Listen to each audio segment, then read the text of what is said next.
Hi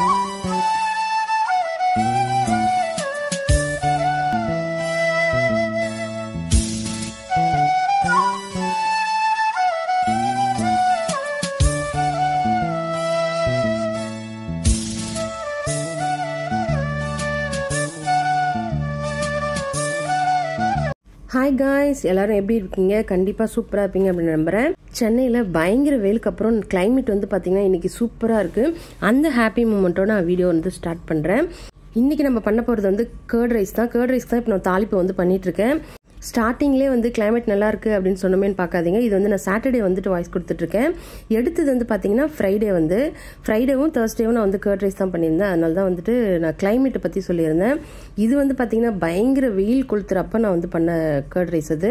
அதுக்கு குட்டியாக ஒரு தாளிப்பு போட்டதுக்கப்புறம் இப்போ நம்ம பண்ண போகிறது பார்த்தீங்கன்னா தேங்காய் வந்து துவையல் பண்ண போகிறோம். தேங்காய் கொஞ்சம் வீட்டில் அதிகமாக இருக்குது, அதனால கொஞ்சம் துவையல் பண்ணிடலாம் அப்படின்னு சொல்லிட்டு துவையல் பண்ண ஸ்டார்ட் பண்ணியிருக்கேன். கண்டிப்பாக இந்த துவையல் வந்து நீங்கள் ட்ரை பண்ணி பாருங்கள். டேஸ்ட் அவ்வளோ சூப்பராக இருக்கும். நம்ம ஒன்று நினைக்கிறோம், ஆனால் நம்மளுக்கு ஒன்று நடக்கும் அப்படின்னு ஒரு பழமொழி சொல்லுவாங்க. அதுக்கு வந்துட்டு எக்ஸாம்பிள் வந்து இதுதான். அது ஏன்றதை வீடியோவோட கொஞ்சம் நடுவில் வந்து நான் சொல்கிறேன். அதுக்கு முன்னாடி இந்த தேங்காய் துவையல் வந்து நம்ம பார்த்துலாம். இந்த தேங்காய் துவையல் பண்ணுறதுக்கு பார்த்தீங்கன்னா ஒரு அரை முடி தேங்காய் வந்து கரெக்டாக இருக்கும்.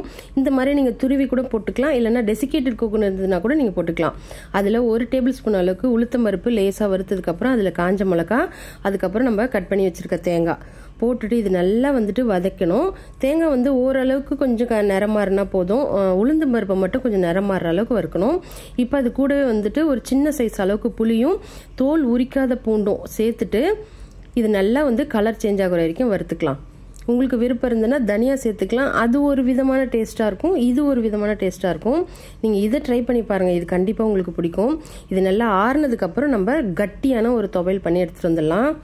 பார்த்தீங்கனாலே தெரியும் கொஞ்சம் காரம் அதிகமாக இருக்குது. ஏன்னா வந்து கர்ட் ரைஸ் வந்து கொஞ்சம் காரம் இல்லை, அதனால் கொஞ்சம் காஷ்மீர் மிளகாய் போட்டதுனால நல்லா வந்து கலர் கொடுக்குது. இந்த துவையலோட கர்ட் ரைஸ் வச்சு சாப்பிடும்போது அவ்வளோ சூப்பராக இருந்துச்சு. என்னதான் நம்ம கரெக்டாக விதவிதமாக பண்ணி வச்சுருந்தாலும் நம்மளுக்குன்னு ஒரு நொறுக்கு திணின்னு ஏதாவது ஒன்று வேணும்ல, அதனால கொஞ்சம் சிப்ஸும் வச்சுக்கிட்டேன். இன்றைக்கான லஞ்ச் மெனு இதுதான். ஏன்னா ஏற்கனவே வந்து கம்பு ஊற வச்சுட்டேன். இதுதான் நான் ஏற்கனவே சொன்ன பழமொழிக்கு இதுதான் கரெக்டாக இருக்கும். சரி, நல்லா வெயில் அடிக்குது, நம்ம வந்து கம்பு கூழ் வந்து சாப்பிட்லாம் அப்படின்னு சொல்லி ஊற வச்சதுக்கு கிளைமேட் வந்து சாட்டர்டே அப்படியே வந்து சேஞ்ச் ஆயிடுச்சு. அதனால் ஊற வச்சுருக்கேன். நான் வந்துட்டு கம்பு வந்துட்டு காய்ச்சறது வந்து நைட்டில் தான் காமிச்சிருப்பேன். இப்போ ஈவினிங் ஸ்நாக்ஸ் வந்து பண்ணுறதுக்காக நான் வந்து பார்த்திங்கன்னா மதியமே கொஞ்சமாக வந்து பச்சைப்பயிறு ஊற வச்சு அது நல்லா கொஞ்சம் ஒரு 2 மணி நேரம் அளவுக்கு ஊற வச்சுட்டேன். அப்போ தான் வேகிறதுக்கு கொஞ்சம் மசிஞ்சு வரும். எனக்கு அந்த மாதிரி ஃப்ரெஷ்ஷாக பச்சையாக போட்டு எந்த அளவுக்கு வேகுன்ற ஐடியா எனக்கு தெரியாது. அதனால நான் எப்போயுமே ஒரு 1 ஹவராவது ஊற வச்சுருவேன். இப்போ அந்த பச்சைப்பயிரை வந்துட்டு 1 கப் அளவுக்கு எடுத்திருக்கேன், அதாவது ஒரு 1/4 கிலோ அளவுக்கு எடுத்திருக்கேன். அது ஒரு 7 விசில் வர வரைக்கும் நல்லா வந்துட்டு விசில் வர வரைக்கும் அப்படி வேக வச்சிடலாம். ஏன்னா நம்ம இந்த மாதிரி ஊற வச்சு வேக வச்சோம் அப்படின்னா நம்மளுக்கு கொஞ்சம் மசிக்கிறதுக்கு ஈஸியாக இருக்கும்.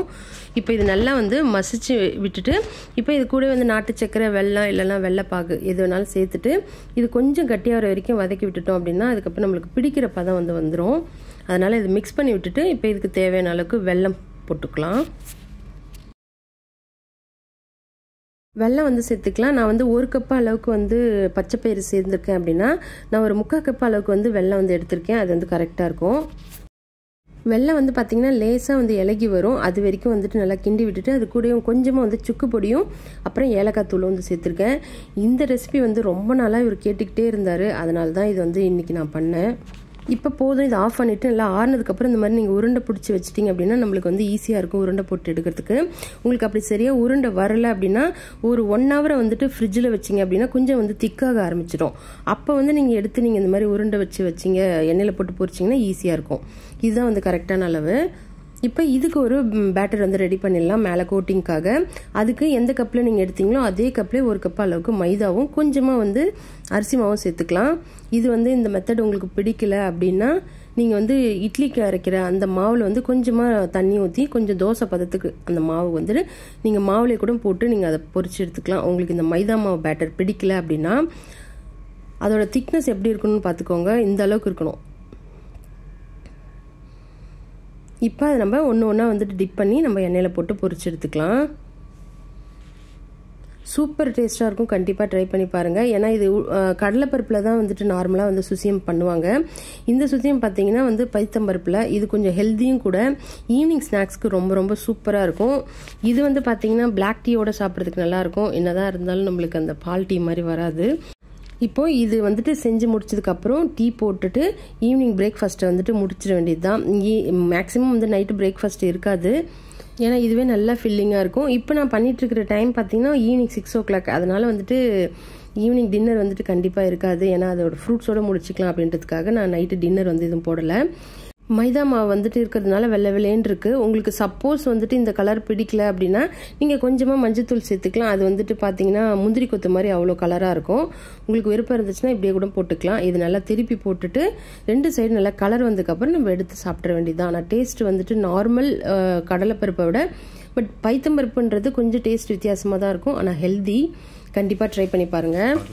இது வந்து பார்த்தீங்கன்னா ஒன்றோட ஒன்றும் ஒட்டாது. அதனால் நம்ம எப்படி சேர்த்து போட்டாலும் அது வந்துட்டு கொஞ்சம் நம்ம வந்துட்டு வெட்டி விட்டோம் அப்படின்னா கொஞ்சம் வந்து பிரிஞ்சு வந்துடும். பார்த்தீங்கனாலே நல்லா அப்படீசிங்காக சூப்பராக இருக்கும். கண்டிப்பாக ட்ரை பண்ணி பாருங்கள். நான் ஏற்கனவே சொன்ன மாதிரி இதோட நல்லா டீ, நல்லா சுட டீ. இதில் வந்து நான் சக்கரை போடலை. ஏன்னா அதுவே நல்லா வெல்லம் கொஞ்சம் அதிகமாகவே இருக்குது.